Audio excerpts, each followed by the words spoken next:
1,250,000 votes were stolen.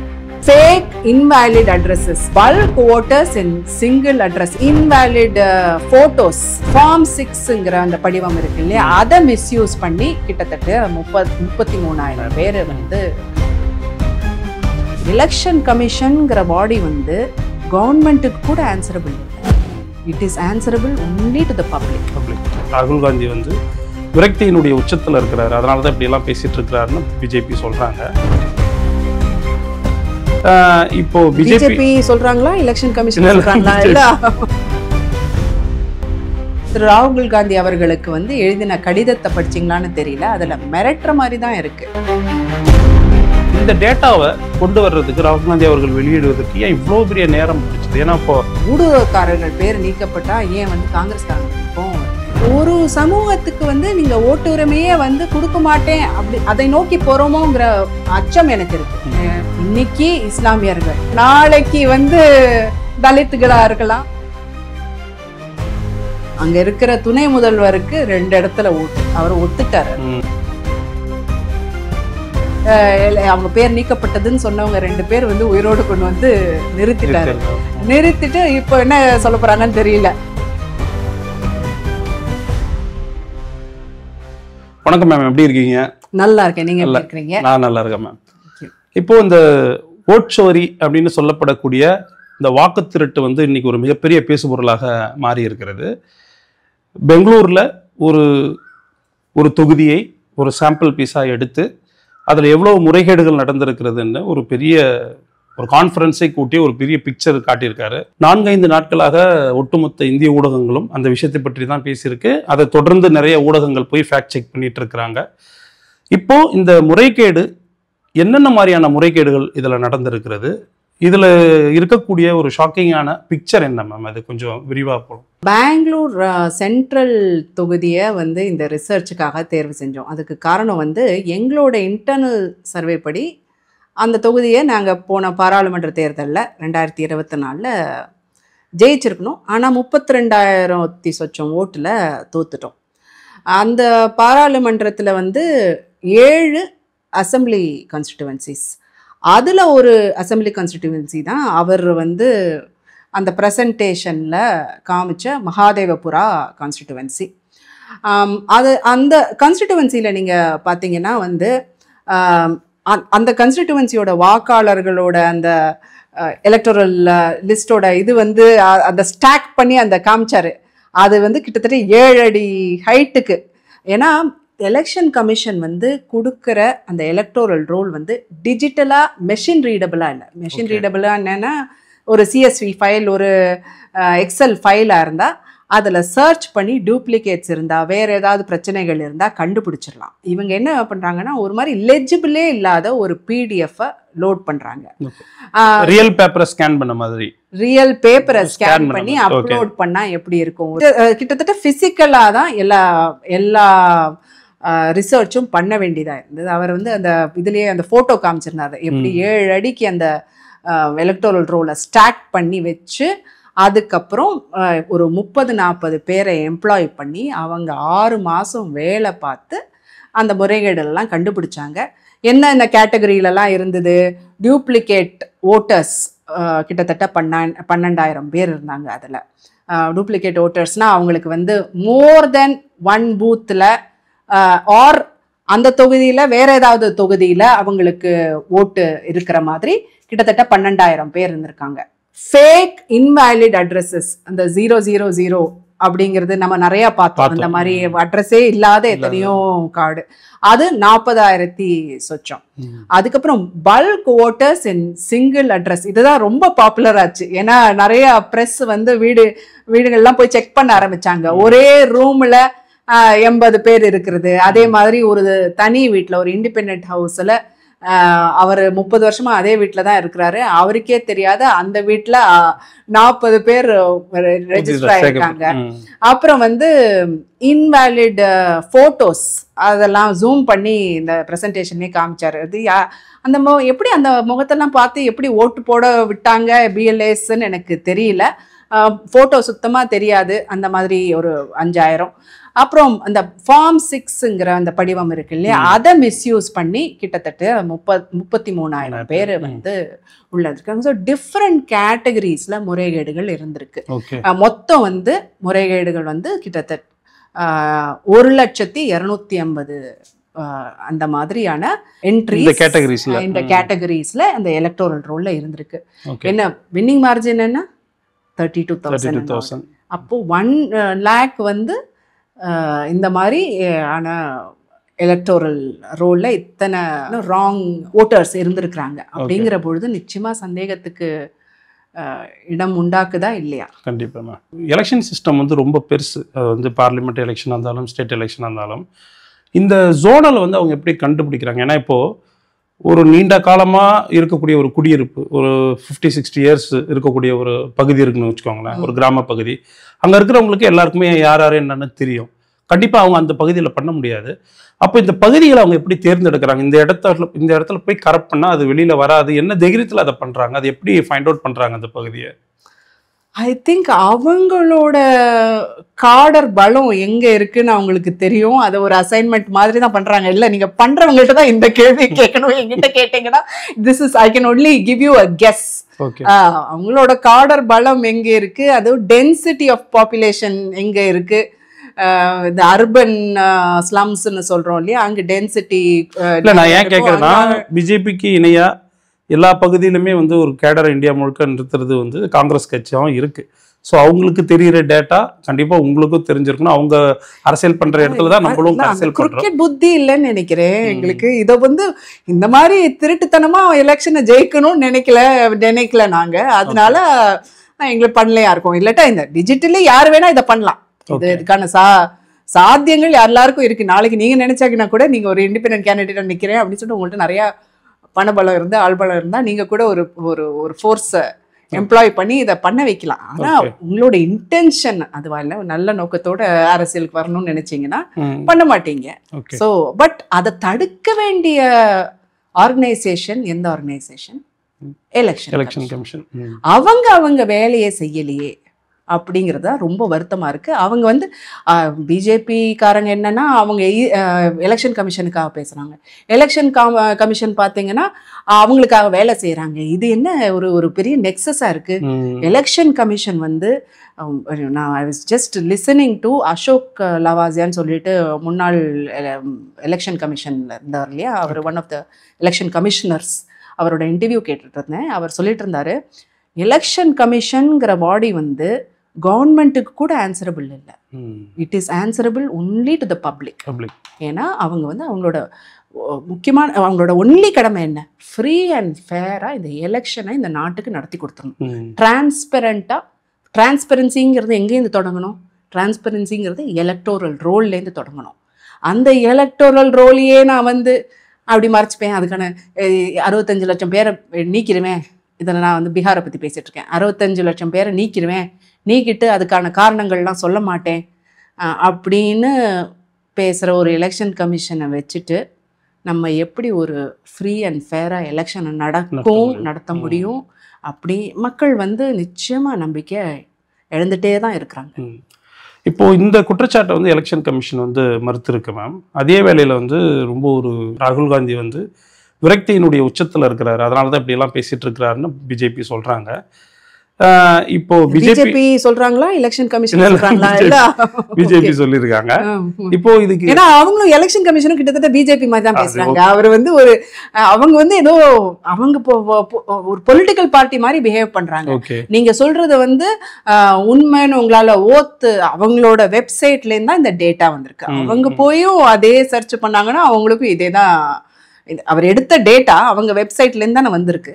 அந்த website அந்த டேட்டாவை எடுத்து அவர் போட்டு காமிச்சிட்டாரு. அண்ட் அது தவிர இப்போ இண்டிபெண்டா எல்லாரும் செக் பண்ணிட்டு இருக்காங்க. நம்ம எவ்ரிடே நம்ம எல்லாம் பாக்குறோம். ட்விட்டர்லயும் ஃபேஸ்புக்லயும் இன்ஸ்டாகிராம்லயும் எத்தனையோ இண்டிபெண்டா எத்தனையோ இளைஞர்கள் போய் வெரிஃபை பண்றாங்க. அவர் கண்டுபிடிச்சதோட நிறைய கண்டுபிடிச்சு. அதுதான் எனக்கு இதுல ஒரு ஆச்சரியமான விஷயம் என்னன்னா, தனியார் ஊடகங்கள் போறாங்க, கிராஸ் செக் பண்றாங்க, அவங்க ஒரு டேட்டாவை முன் வைக்கிறாங்க. இதை விட துல்லியமான டேட்டா வந்து நியாயமா எலெக்ஷன் கமிஷன் கிட்ட இருக்கணும். அப்படி இருக்கிறப்போ ராகுல் காந்தியினுடைய இந்த குற்றச்சாட்டுக்கு அவங்க லாஜிக்கலா சொல்ற ரீசன் என்ன மேம்? அவங்க அதை பதில் அவங்களோட பதில் வந்து லாஜிக்கலாவே இல்லைங்களே. நீங்க பாத்தீங்களா வந்து Bengaluru that is Karnataka CEO chief election officer வந்து திரு ராகுல் காந்தி அவர்களுக்கு வந்து எழுதின கடிதத்தை படிச்சிங்களான்னு தெரியல, அதுல மிரட்டுற மாதிரி தான் இருக்கு. அவர் ஓஹோ இவ்வளவு தப்பு இருக்கா. எலெக்ஷன் கமிஷன் நம்ம கொஞ்சம் புரிஞ்சுப்போம். எலெக்ஷன் கமிஷன்ங்கிறது ஒரு ஸ்மால் ஆர்கனைசேஷன் தான். எலெக்ஷன் டயத்துல வந்து அவங்க வந்து கவர்மெண்ட் கிட்டேருந்து அவங்க பெர்மனெண்ட் பிரசிடென்ட் கிட்டேருந்தும் கவர்னர் கிட்டேருந்தும் பெர்மிஷன் வாங்கி கவர்மெண்ட் சர்வன்ஸை வந்து அவங்க வந்து அவங்களோட அந்த எலெக்ஷன் ஒர்க்குக்காக எடுத்துப்பாங்க. அதே மாதிரி இந்த எலக்ட்ரல் ரோல் ப்ரிப்பேர் பண்ணுறது, அந்த இந்த எஸ்ஐஆர் ப்ராசஸ்லாம் இருக்கு இல்லையா, அதுக்கெல்லாம் அவங்க வந்து இந்த டீச்சர்ஸு மற்ற டிபார்ட்மெண்ட்ஸ்லேருந்து அவங்க வந்து கடன் வாங்கிக்கிற மாதிரி அவங்க அந்த அவங்களோட உழைப்பை வாங்கிப்பாங்க. ஸோ அவங்களோட இது வந்து ஸ்மால் பாடி தான்.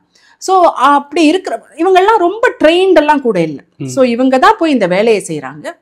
ஸோ எலக்டோரல் ரோலை கொண்டு வந்து இவங்க பப்ளிஷ் பண்ணுறாங்கன்னா அதை ஆடிட் பண்ண வேண்டியது எல்லாரோட கடமையும். எல்லாரோட கடமையும்னா நிச்சயமாக பொலிட்டிக்கல் பார்ட்டிஸ். நாங்கள் வந்து அதை வந்து பார்த்து அதை வந்து இதில் இந்த தவறுகள்லாம் இருக்குது அப்படிங்கிறத கண்டுபிடிக்கிறது பொலிட்டிக்கல் பார்ட்டிஸோட இது ரெஸ்பான்சிபிலிட்டி, எங்களோட ரைட்டு. நாங்கள் எலெக்ஷனில் நிற்க போகிறோம் இல்லையா அப்படின்னா எலக்டோரல் ரோல் வந்து ஒழுங்காக இருக்கான்னு பார்த்துட்டு தானே நாளைக்கு நாங்கள் வந்து அந்த பந்தயத்தில் வந்து வேணும் எங்களோட we can be participant. So அடுத்தது பப்ளிக். அது மாதிரி இந்த டெமோக்ரஸியை க்ளோஸாக சில ஆர்கனைசேஷன்ஸ் வந்து சிவில் சொசைட்டி ஆர்கனைசேஷன் வாட்ச் பண்ணுவாங்க. ஒழுங்காக இருக்கா, ஃப்ரீ அண்ட் ஃபேராக எலெக்ஷன் நடக்குதா, எல்லாருக்கும் எல்லா மக்களுக்கும் வந்து ஓட்டுரிமை இருக்குது, அதெல்லாம் வாட்ச் பண்ணாங்க. அந்த மாதிரி ஆர்கனைசேஷன்ஸ் அவங்கெல்லாம் நிச்சயமாக ஆடிட் பண்ணுவாங்க. ஸோ அந்த ஆடிட் பண்ணி your staff strength is small அப்படிங்கிற போது இவங்க இத்தனை பேர் வந்து பார்த்து சொல்கிறாங்கன்னா இந்த பிரச்சனைகள்லாம் இருக்குன்னா முறைகேடுகள்லாம் அவங்களுக்கே தெரிஞ்சிருக்கும் ஓரளவுக்கு.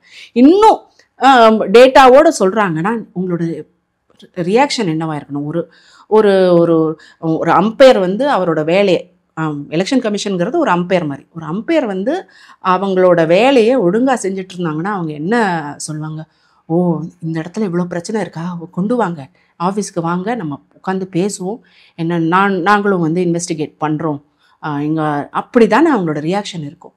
இவங்க வந்து இவங்களோட ரியாக்ஷனே வந்து என்கரேஜிங்காக இல்லை, பாசிட்டிவாக இல்லை, ஒரு மாதிரி காம்பேட்டிவ் சண்டை போடுற மாதிரி தான் இருக்கே வெளியே, ஒரு பாசிட்டிவாகவே இல்லை. ஓ என் மேலே நீ குந்தம் கண்டுபிடிச்சிட்டியா, எந்த அதை வந்து நீ வந்து அஃபிடவிட்டாக கொடுப்பியா, ஓத்து எடுத்துப்பியா, அதெல்லாம் தவறுன்னு சைன் போட்டு கொடுப்பியா, இதெல்லாம் இந்த டேட்டாவெல்லாம் கொடு, அப்புறம் இல்லாட்டா மன்னிப்பு கேட்பியா, மக்கள் கிட்ட மன்னிப்பு கேட்பியா, இதெல்லாம் வந்து என்ன லாங்குவேஜ்? இந்த லாங்குவேஜ் அவங்க என்ன சொல்றாங்கன்னா, இந்த தேர்தல் விதி 1960 இருக்கக்கூடிய சில சப் கிளாஸஸ்லாம் மேற்கோள் காட்டி அதன்படி நீ ஒரு அஃபிடவிட் கொடு அப்படின்னு சொல்றாங்க. இப்போ ராகுல் காந்தி வந்து ஒரு நிரூபணமாக வந்து சில விஷயங்களை முன் வச்சிருக்கிறப்போ அப்படி ஒரு அஃபிடவிட் கொடுக்கறதுல என்ன மேம் பிரச்சனை இருக்கும்? இல்லை, நீங்கள் அதோட டீட்டெயில்ஸை போய் பார்த்தீங்கன்னா நான் வந்து ரொம்ப இதெல்லாம் ரொம்ப ஆராயலை, ஆனால் அதை பற்றி ஆராய்ந்து தெரிஞ்சவங்க வந்து நிறையா பேர் வந்து அதை பற்றி எழுதிட்டாங்க ஃபேஸ்புக்லேயும் ட்விட்டர்லேயும். அவங்க என்ன சொல்கிறாங்கன்னா, அந்த அந்த particular clause of the election கமிஷனோட ரூலே 30 நாள் தேர்தல் முடிஞ்சு 30 நாள் வரைக்கும் தான் வேலிடு. ஸோ அவங்க கேட்குற அந்த கிளாஸே ஒரு வேலிட் கிளாஸே இல்லை. ஏன்னா தேர்தல் முடிஞ்சு எத்தனையோ நாள் ஆயிடுச்சு, அதுக்கு ஏன் இவ்வளோ நாள் ஆச்சு அப்படிங்கிற கேள்வியை கேட்கலாம் நீங்க. அதுக்கும் திரு ராகுல் காந்தி அவர்களோட பிரசன்டேஷன்ல பதில சொல்லிட்டாருன்னு நினைக்கிறேன். ஏன்னா அவங்க கொடுக்குற ஃபார்மேட், அவங்க டேட்டா கொடுக்குற ஃபார்மேட் வந்து அன்கிளியர் பிடிஎஃப். அந்த பிடிஎஃப்லேருந்து ஒரு தொகுதிக்கு கண்டுபிடிக்கிறதுக்கு எங்களுக்கு 6 மாதம் ஆச்சு.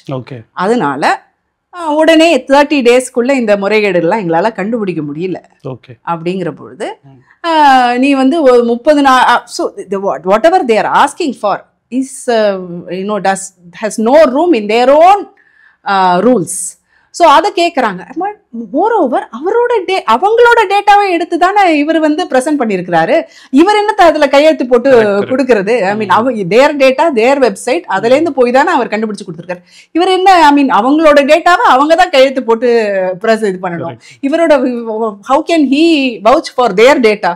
ஸோ இது சும்மா, ஐ மீன் ரொம்ப இது வந்து நிச்சயமா ஒரு டைவர்ட் பண்றதுக்கான ஒரு இது என்ன, ஐ மீன் தேர் இஸ் நோ. மேம், இந்த விஷயத்தை ஒட்டி நான் உங்ககிட்ட ரொம்ப முக்கியமான கேள்வி கேட்கணும்னு நினைச்சது என்னன்னா, நம்ம ஊர்ல இந்த எலக்ட்ரல் சிஸ்டம்ல இந்த பூத்தில் வந்து பார்த்தீங்கன்னா எல்லா கட்சிக்காரர்களும் ஒரு டேபிளில் உட்காந்துருப்பாங்க. ஒரு ஓட்டர் உள்ள வரப்பையும் வந்து அந்த டிக் பண்ணுவாங்க, அவங்கள பார்ப்பாங்க. இது வந்து ஒரு ப்ராசஸ் இயல்பாக நடக்கிறத பார்ப்போம். ஸோ அந்த பகுதியில் இருக்கக்கூடிய கட்சிக்காரங்களை மீறி அல்லது வந்து அந்த லிஸ்ட்டை மீறி யாரும் உள்ளே வந்துட முடியாது அப்படின்றப்போ ஒரு துல்லியமாக ஒரு கால்குலேட் பண்ணுற ஒரு இது நம்மளுடைய சிஸ்டமில் இருக்குது.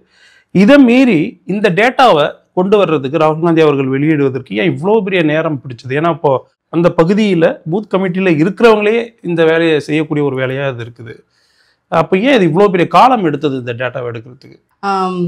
ஃபர்ஸ்ட் ஆஃப் ஆல் ஒரு அசம்பிளியோட ஓட்டர் நம்பர் அப்படிங்கிறது கிட்டத்தட்ட 6 லட்சத்தி சொச்சம்.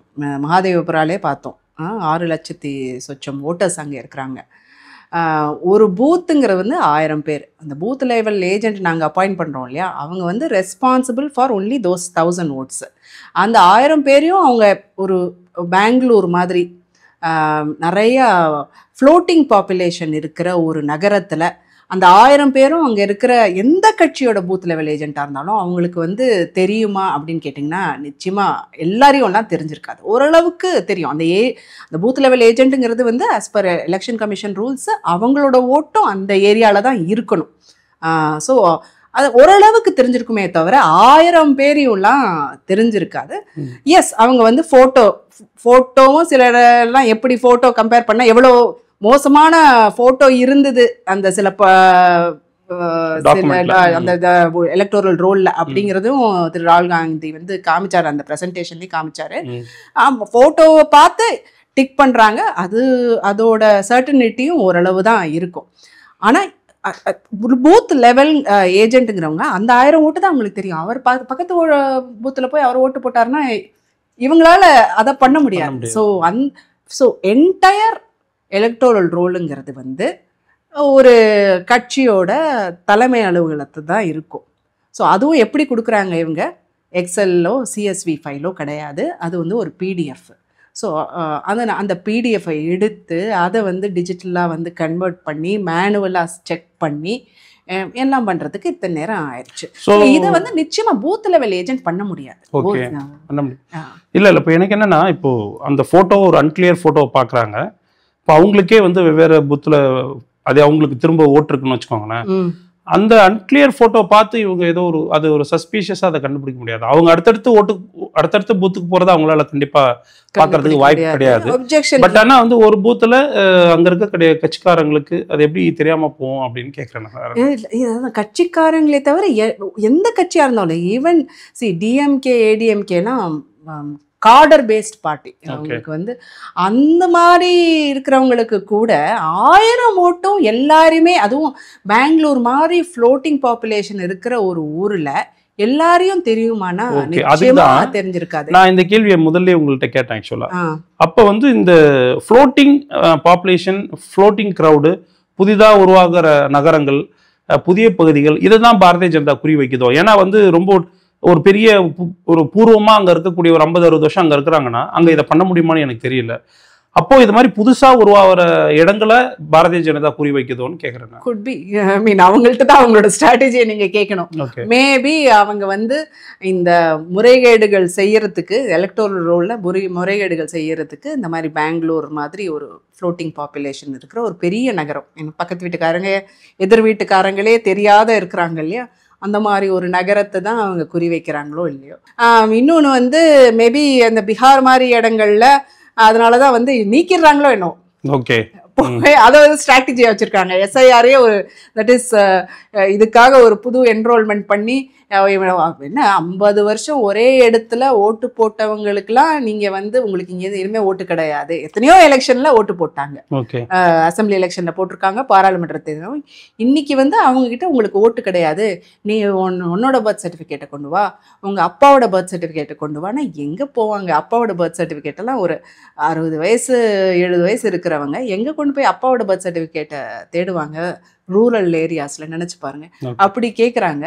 ஸோ அதுக்கு தான் அந்த ஒவ்வொரு இடத்துல ஒவ்வொரு மாதிரி முறைகேடு செய்யறதுக்கு ஒரு ஸ்ட்ராட்டஜி வச்சிருக்காங்கிறத அவங்கள்ட்ட தான் நீங்கள் கேட்கணும். நான் அந்த பீகாரை தான் நெக்ஸ்ட் கேட்குறதுன்னு நினச்சேன். இப்போ என்னன்னா, பெங்களூரில் வந்து புதிய போலி வாக்காளர்கள் சேர்க்கப்படுறாங்க. இந்த ஒரு டேட்டாவை வெளியிட்டு நம்ம கேள்வி கேட்கிற அதே வேளையில் பீகார்ல இருக்கிற வாக்காளர்களை பெரும் லட்சக்கணக்கான வாக்காளர்கள் நீக்கப்படுறாங்க. அது வந்து ஒரு சீர்திருத்தம் அப்படின்னு சொல்லப்படுது. நீங்க வந்து இந்த சீர்திருத்தத்தையும் கேள்வி கேட்குறீங்க, இந்த புதிய வாக்காளர்கள் சேர்க்கப்பட்டிருக்கிறதையும் கேள்வி கேட்குறீங்க. இது ஒரு முரணா தெரியலையா? அது ஸ்பெஷல் இன்டென்சிவ் ரிவிஷன் அப்படின்னு பீகாரில் இப்போ பண்ணியிருக்காங்க இல்லையா, அதில் வந்து 65 வாக்காளர்களை எலக்டோரல் ரோல்லேருந்து 65 லட்சம் வாக்காளர்களை நீக்கப்பட்டிருக்கிறாங்க. அந்த கோர்ட்டில் போய் இந்த 65 லட்சம் வாக்காளர்களோட பட்டியலை கொடுங்க அப்படின்னு வந்து பொலிட்டிக்கல் பார்ட்டிஸ் கேட்குறாங்க, கொடுக்க மாட்டேங்கிறாங்க. காரணம் என்னன்னு கேட்டால், இப்போ ஒரு பேரை சொல்லி இவரோட பேர் ஏன் நீக்கப்பட்டிருக்கு அப்படின்னு கேட்டால் அந்த காரணமும் எங்களால் சொல்ல முடியாது. எந்த ரூல் படி கேட்குறீங்க, அப்போ ரூல்ஸ்குள்ளே போய் புகுந்துக்கிறாங்க. ஒரு நம்பிக்கை கொடுக்குற மாதிரியே வந்து எலெக்ஷன் கமிஷன் வந்து பிஹேவ் பண்ண மாட்டேங்கிறாங்க. எந்த ரூல் படி நீங்கள் உங்கள்கிட்ட நான் காரணத்தை சொல்லணும், டெல் மீ த ரூல் அப்படின்னு கேட்குறாங்க. ஸோ காரணமும் சொல்ல முடியாது அப்படிங்கிறாங்க. இந்த ஹோல் ப்ராசஸே ரொம்ப ரொம்ப கொஷனபிள். ஹிந்துவில் வந்து ஒரு ரிப்போர்ட் வந்திருக்கு. அவங்க என்ன சொல்கிறாங்கன்னா, சிறுபான்மையர்கள் வந்து அதிகம் வசிக்கும் இடங்களில் தான் வந்து நிறைய பெயர்கள் வந்து நீக்கப்பட்டிருக்கு எலக்டோரல் ரூல்லேருந்து அப்படின்னு சொல்லியிருக்கிறாங்க. இப்போ அவங்க என்ன சொல்கிறாங்க, இன்னொன்று என்ன சொல்கிறாங்க, வந்து ஊடுருவக்காரர்கள் பேர் நீக்கப்பட்டால் ஏன் வந்து காங்கிரஸ்காரங்களுக்கு கோவம் வருது அப்படின்னு கேட்குறாங்க. ஃபர்ஸ்ட் ஆஃப் ஆல் 65 லட்சம் பேர் வந்து பீகாருக்கு ஊடுருவி வந்திருக்காங்க அப்படின்னா சொன்னால் நம்ப முடியதா இருக்குது. ஒரு இடத்துல வந்து ஊடுருவக்காரர்கள்ங்கிறது என்ன, இந்த இல்லீகல் மைக்ரேஷன் நம்ம சொல்கிறோம், இமிக்ரேஷன் சொல்கிறோம்ல. குஜராத்தில் வளர்ச்சி அடைந்த மாநிலம் அப்படின்னா அங்கே வரதுல ஒரு லாஜிக் இருக்கு. எக்ஸாக்ட்லி. ஸோ வேலை வாய்ப்பை தேடி போவாங்க, நல்ல வாழ்க்கையை தேடி போவாங்க. வந்து பீகார் வந்து வளர்ச்சியில் எல்லாத்துலேயும் நம்ம எந்த லெவலில் இருக்குது நம்ம எல்லாருக்கும் தெரியும். 65 லட்சம் பேர் வந்து ஊடுருவக்காரர்கள் அப்படின்னு அதனால அவங்க பேரை வந்து நீக்கி இருக்கிறாங்க அப்படிங்கிறது எந்த விதத்தில் நம்ப முடிகிற ஒரு ரீசனாக இருக்குது. இது வந்து ஒரு டிஸ்என்ஃப்ரான்ச்சைஸ்மெண்ட் ஆஃப் இந்தியன் சிட்டிசன்ஸ். அதாவது இந்திய குடிமகனுக்கு வந்து ஓட்டுரிமைங்கிறது வந்து ஒரு ஃபண்டமெண்டல் ரைட், வந்து ஒரு கான்ஸ்டிடியூஷனல் ரைட். அந்த கான்ஸ்டிடியூஷனல் ரைட்டையே you are denying him or her அப்படிங்கிறது வந்து ஒரு மிகப்பெரிய குற்றம், டிஸ்என்ஃப்ரான்ச்சைஸ்மெண்ட். இது வந்து கிட்டத்தட்ட ஒரு சமூகத்துக்கு வந்து நீங்கள் ஓட்டுரிமையே வந்து கொடுக்க மாட்டேன் அப்படி அதை நோக்கி போகிறோமோங்கிற அச்சம் எனக்கு இருக்குது. சவுத் ஆஃப்ரிக்காவில் பார்த்தீங்கன்னா வந்து அவங்கள ஒரு காலத்தில் டெமோக்ரஸின்னு சொல்லிட்டு இருப்பாங்க. அவங்களுக்கும் அந்த நாட்டிலையும் ஒரு எலெக்ஷன் ஒன்று நடக்கும். ஆனால் அந்த எலெக்ஷனில் வந்து கருப்பின மக்கள் அந்த அந்த அந்த தேசத்தில் இருக்கிற இன்னும் பிரதான இன மக்கள் அவங்க தான் பூர்வகுடியும், அவங்களுக்கே ஓட்டு கிடையாது. நான் எலெக்ஷன் ஒன்று ஒரு நடக்கும். அந்த மாதிரி இங்கே வந்து ஒரு சாராருக்கு வந்து ஓட்டுரிமையே எடுத்துருவாங்களோ நீக்கிடுவாங்களோ அப்படிங்கிற அச்சம் இருக்கு. ஸோ எப்போவுமே ஒரு சொல்லுவோம்ல, இன்னைக்கு இஸ்லாமியர்கள், நாளைக்கு வந்து தலித்துகளா இருக்கலாம், அதுக்கப்புறம் கம்யூனிஸ்டா இருக்கலாம். So tomorrow it can be you also அப்படிங்கிறத நம்ம நினைவில் வச்சுட்டு இதை வந்து பற்றி பேசணும். ஆகஸ்ட் 1ஆம் தேதி அந்த எலக்டோரல் ஆஃப்டர் எஸ்ஐஆர் பீகாரோட எலக்டோரல் ரோட பப்ளிஷ் பண்ணிட்டாங்க. பப்ளிஷ் பண்ண உடனே அவர் சொன்ன அந்த தவறுகள்லாம் டிஸ்கிரிப்பன்சிஸ்லாம் இருக்கு இல்லையா, அதே டிஸ்கிரிப்பன்சிஸை பீகாரோட ஓட்டர் லிஸ்ட்லையும் எல்லாரும் கண்டுபிடிக்க ஆரம்பிச்சிட்டாங்க. அங்க இருக்கிற துணை முதல்வருக்கு 2 இடத்துல ஓட்டு, அவர் ஒத்துட்டாரு. ஆமா, எனக்கு 2 இடத்துல ஓட்டு. So SIR after SIR they could not find that out. அதுக்கப்புறம் 3 லட்சம் பேருக்கு வந்து அட்ரஸ் வந்து சரியில்லை, ஏதோ 000 அப்படின்னு. ஒரு சில பகுதிகளில் அவங்க சிறுபான்மையர்களாக இருந்தாங்கன்னா நீங்கள் வந்து அவங்களுக்கு நீங்கள் வந்து அவங்க எனுமரேஷன் ஃபார்ம் ஃபில் பண்ணால் கூட அவங்கள்ட்ட நீங்கள் கையெழுத்து சரியில்லை, நீங்கள் வந்து நீங்கள் எப்படி இந்த நாட்டோட சிட்டிசன் தானா, அது ப்ரூஃப் கொண்டு வாங்க, உங்களோட பர்த் சர்டிஃபிகேட் கொண்டு வாங்க, தகப்பனாரோட பர்த் சர்டிஃபிகேட் கொண்டு வாங்க அப்படின்னு ஒரு சிலருக்கு சொல்கிறாங்க. இன்னொரு சிலருக்கு நீங்கள் வந்து அட்ரஸ் ஒழுங்காக கூட கேட்டால் கூட பரவாயில்ல, உங்களுக்கு நாங்கள் ஓட்டர் ஐடி கொடுக்குறோம் அப்படின்னு எந்த மாதிரி ஒரு சீர்திருத்தம், எந்த மாதிரி ஒரு பல பேர் இறந்ததாகவும் சொல்லப்பட்டிருக்கு. யோகேந்திர யாதவ் வந்து the court was shocked. அவர் வந்து இறந்து போயிட்டாங்க, அதனால அவங்களுக்கு அவங்க பேர் நீக்கப்பட்டதுன்னு சொன்னவங்க 2 பேர் வந்து உயிரோடு கொண்டு வந்து நிறுத்திட்டு இப்போ என்ன சொல்ல போறாங்கன்னு தெரியல. அஃபிடவிட்ல சொல்ல போறாங்க போல இருக்கு, நான் சாவலை அப்படின்னு எழுதி கொடுக்க. ராகுல் காந்தியை கேட்டாங்கல்ல, அதே மாதிரி இவர்கிட்ட under oath I did not tie அப்படின்னு ஒரு ஓத் எடுத்து சொல்லுங்க அப்படின்னு சொல்ல போறாங்கன்னு நினைக்கிறேன். ஸோ அந்த மாதிரி 65 லட்சம் பேர் நீக்கி இருக்கிறாங்க. அதுக்கு காரணம் சொல்ல முடியாது, அந்த லிஸ்டையே கொடுக்க முடியாது. அதுல திரு அசோக் லவாசியா அவர்கள் வந்து இந்த இதுக்கு வயருக்கு கொடுத்த இன்டர்வியூல ஒரு நல்ல ஒரு பாயிண்ட் சொல்லியிருக்கிறாரு. அதை இங்கே ஷேர் பண்ணணும்னு நினைக்கிறேன். இந்த மைக்ரேட்டட், அதாவது வேற ஊருக்கு போயிட்டாங்க அப்படின்னு வந்து ஒரு கேட்டகரி, எத்தனை அந்த கேட்டகரியில 36 லட்சம் பேர் ஷிஃப்டட், 36 லட்சம் பேர் அப்படின்னு சொல்லியிருக்காங்க. அவர் கேட்குறாரு, எப்படி கண்டுபிடிச்சிங்க 36 லட்சம் பேர்? ஏன்னா இவங்க வந்து திருப்பியும் எல்லாரும் என்யூமரேஷன் ஃபார்ம் 50 வருஷமா நீங்கள் ஓட்டு போட்டிருப்பீங்க, ஆனால் திருப்பியும் நீங்கள் ஃபார்ம் ஃபில் பண்ணி கொடுத்தாதான் உங்களுக்கு வந்து ஓட்டர் ஐடி இஷ்யூ பண்ண முடியும் அப்படிங்கிறாங்க. அதுவே தவறு அப்படின்னு சொல்றாரு. அது எல்லாருக்கும் தெரிவிக்கப்பட்டதா?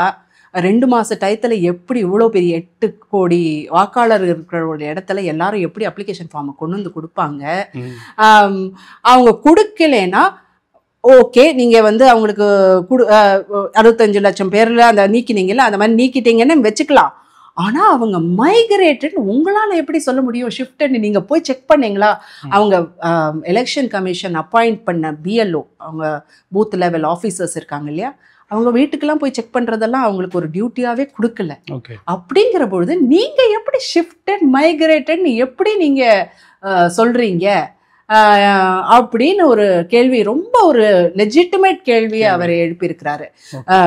ஓகே, டெட்னாவது சொல்லலாம், ஏன்னா டெத் சர்டிஃபிகேட் இருக்கு அப்படின்னா வந்து டெட்னாவது சொல்லலாம். ஷிஃப்டட் மைக்ரேட்னு அவங்க வந்து சொன்னாங்களா? அவங்க பக்கத்து வீட்டுக்காரங்கள்ட்ட போய் நீங்கள் போய் கேட்டிங்களா? கேட்டாலும் அவங்களுக்கு எவ்வளோ தெரிஞ்சிருக்கும். தட் ஐ மீன் இந்த மாதிரி ஒரு பொய், இதை தான் ஓட்சோரின்னு சொல்றாரு திரு ராகுல் காந்தி. ஓகே, அதான் மேம், இப்போ நீங்கள் இதை சொல்கிறப்போ இந்த டேட்டா வந்து ரொம்ப ஷாக்கிங்காக இருக்குது. ஆக்சுவலாக இப்போ வந்து புதிய வாக்காளர்களை சேர்க்கறதுக்காக கேம்பெயினுக்கு வந்து எலெக்ஷன் கமிஷன் வந்து நிறைய கோடிகளை செலவு பண்ணுறாங்க. இந்த டெமோக்ரஸியில் நீங்கள் பங்கு பெறணும், எல்லாரும் உங்களுக்கு ரைட் இருக்குது, ரைட் டு ஓட் அப்படின்னு சொல்லிட்டு அண்மையில் ஒரு 10-15 வருஷமாக, ஏன்னா வந்து போலிங் இது வந்து கம்மியாகிறப்போ எலெக்ஷன் கமிஷன் அதை வந்து விழிச்சிக்கிட்டு நிறைய விஷயங்கள் பண்ணுறாங்க. இந்த மாதிரி சூழ்நிலையில் ஒரு நாடே அதிர்ச்சி அடையக்கூடிய இந்த விஷயம், நம்ம செலக்ட் பண்ணுற கேண்டிடேட் சரியான கேண்டிடேட்டா? இப்போ எல்லாருமே நம்ம இந்த சிஸ்டத்தை நம்பி தான் ஓட் பண்ணிட்டு இருக்கிறோம். அதன் மீது ஒரு மிகப்பெரிய கேள்வி வர்றப்போ இதெல்லாம் எக்ஸ்போஸ் ஆக வேண்டிய விஷயம் தான், அது மாற்று கருத்து இல்லை. இளைஞர்களுக்கு இல்லைன்னா பொதுவாகவே நம்ம பொது சமூகத்துக்கு இந்த எலக்ட்ரல் சிஸ்டம் மேலேயும் இந்த கவர்மெண்ட் மேலேயும் இதுக்கு மேலே என்ன நம்பிக்கை இருக்குன்னு நினைக்கிறீங்க நீங்கள்? இந்த கேள்விக்கான பதில் வந்து என் மகள் ஒன்று என்கிட்ட சொன்னா இன்னைக்கு காலையில், அதை வச்சு தான் தொடங்கணும்னு நினைக்கிறேன். அவ சொன்னா, அம்மா your leader is all over இன்ஸ்டாகிராம்மா அப்படின்னு சொன்னான். அதாவது திரு ராகுல் காந்தியோட அந்த ப்ரெசன்டேஷன் வந்து இன்ஸ்டாகிராமில் அவளோட ஃப்ரெண்ட்ஸு எல்லாரும் வந்து போய் பார்க்குறாங்களாம். ஸோ எல்லாருக்கும் புரிஞ்சிருச்சு, அதுவும் இளைஞர்களுக்கு வந்து அதை போய் ரொம்பவே டச் பண்ணிடுச்சு. ஐயோ இவ்வளோ பிரச்சனைகள் இருக்கா அப்படிங்கிறது வந்து ஒரு விழிப்புணர்வு கூட இது வந்து எல்லாருக்கும் ஒரு அவேர்னஸ் க்ரியேட் ஆகிருக்கு. எஸ், நம்பிக்கை இழக்க தான் எடுப்பாங்க, which is a very unfortunate thing, but I hope it is temporary. ஆனால் எலெக்ஷன் கமிஷன் அவங்க கொடுக்குற ரெஸ்பான்ஸ் வந்து என்கரேஜிங்காக இல்லை. இதை வந்து ஒரு ஃபீட்பேக்காக, ஆமாம் பொலிட்டிக்கல் கட்சிகள் வந்து அவங்க பொலிட்டிக்கல் பார்ட்டிஸ் வந்து நிச்சயமாக ஆடிட் செய்வாங்க, அவங்க கொடுக்குற ஃபீட்பேக்கை எடுத்து இதை எப்படி சரி செய்யலாம், எப்படி டெக்னாலஜி கொண்டு வரலாம். இப்போ டெக்னாலஜி இருக்குது, அந்த டெக்னாலஜி எப்படி கொண்டு வந்து அந்த டெக்னாலஜியை யூஸ் பண்ணி எப்படி இந்த பிரச்சனைகளுக்கெல்லாம் ஒரு தீர்வு காணலாம் அப்படிங்கிற ஒரு அப்ரோச்சில் அவங்க ஒரு பாசிட்டிவாகவே இல்லை. அப்படிங்கிறது வந்து ரொம்ப நம்பிக்கை இழக்க செய்யுது. இல்லை ஐ மீன் இதெல்லாம் டெம்பரரியாக இருக்கணும். ஒரு ஒரு ஃப்ரீ அண்ட் ஃபேர் எலெக்ஷன், ஒரு டிரான்ஸ்பரண்ட் எலக்டோரல் ரோல் அப்படிங்கிறது வந்து ஒரு foundation of a good democracy. அது வந்து அதை நோக்கி நம்ம எப்படியாவது போயிடுவோம் அப்படின்னு ஒரு பாசிட்டிவிட்டியில தான் நம்ம அப்ரோச் பண்ணணும். அதை பற்றி யோசிக்க ஆரம்பிக்கணும். அந்த ஐ திங்க் இந்த பப்ளிக் டிஸ்கோர்ஸ் இருக்கு இல்லையா, அந்த உரையாடல்கள் வந்து நிறையா திங்கர்ஸ், இதை நல்ல டெக்னாலஜியை தெரிஞ்சவங்க இந்த பிரச்சனைக்கெல்லாம் எப்படிலாம் தீர்வு காணலாம் அப்படிங்கிற சொல்யூஷனை நோக்கி பேச ஆரம்பிக்கணும்.